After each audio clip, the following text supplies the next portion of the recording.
This is Here it's obviously going to come. sending Here we go. a very different Takes it off. and incorrect message. And you see him here. He takes it off, and he's getting ready for his pictures. The flags flank him. Right, Caitlin? This is what he did. This is the moment. This is what he produced it for. He wants the image to be, I'm strong. This virus is nothing. His tweet today, feeling better than I did 20 years ago. Don't be afraid of COVID. Don't let it dominate your life. There he is. This is the image he wants. Yeah, and let us remind viewers now that the president is on steroids and a drug that fewer than 10 people outside of clinical trials have gotten inside the United States to deal with coronavirus. He had a level of treatment and a level of care that most Americans would not get. That's understandable. He is the president of the United States. Obviously, everyone expects that.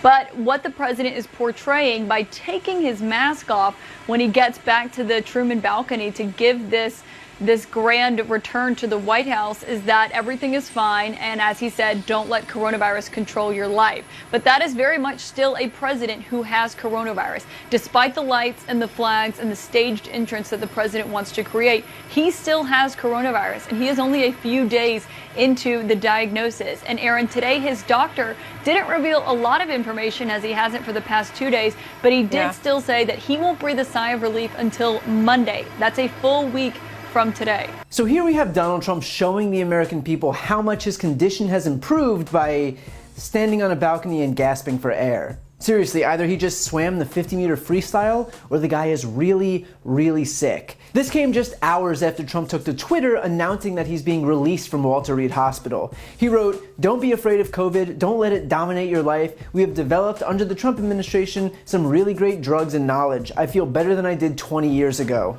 First of all, I really like the "don't be afraid of COVID" message. I think it really resonates. In fact, I think it would be best if he reiterated it, and he can start by doing so to the 210,000 Americans we've lost over the last 8 months, while he himself was downplaying the virus. I'm sure they'll be reassured, to say the least. And second of all, if Trump actually feels better than he did 20 years ago, it might have something to do with the fact that he's flying high on dexamethasone.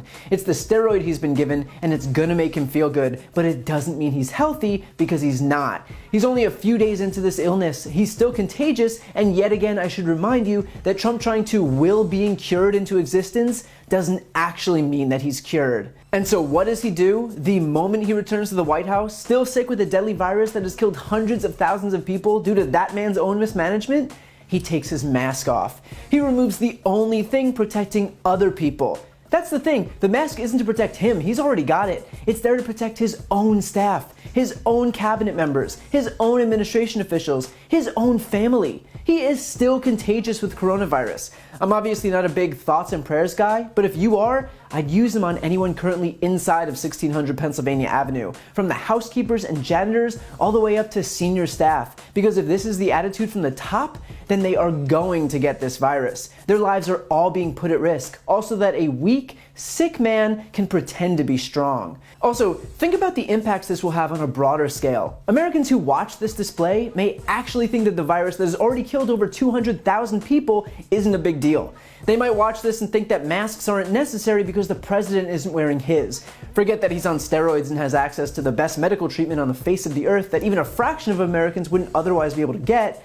Trump's only goal is to try and trick people into thinking that he's some big brave leader, even though doing so will inevitably lead to the loss of even more lives. It is a level of selfishness by the president unmatched in American history. What we've learned over and over and over again is that for Trump, it's not about you, it's about him. It's about what he personally can do to convey whatever his distorted idea of strength is. If that means downplaying this virus from the start when he should have been coordinating a nationwide testing and contact tracing system and producing PPE and mandating mask use across the country and endorsing stay-at-home orders, then that's what he'll do. If that means forcing his own Secret Service agents into a car with him so he could wave to his fans in the middle of his coronavirus treatment, then that's what he'll do.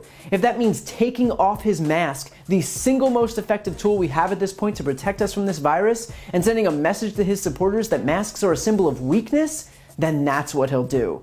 What we have to realize is that it doesn't even matter how many times we repeat the fact that 210,000 Americans have died, because there is no number that could make Trump change his strategy, because his strategy doesn't revolve around the safety of the American people, it revolves around him and him alone.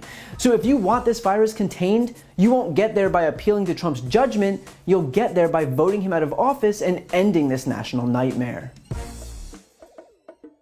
I have an announcement, and that is that I'll be live streaming the next debate between Kamala Harris and Mike Pence on Wednesday, October 7th, with a special pre-show guest, Mary Trump. So to watch our commentary and then hear my real-time fact-checking of the debate, head on over to my YouTube channel, and next to the debate video at the top of the page, click Set Reminder. See you Wednesday at 8 p.m. Eastern, 5 p.m. Pacific.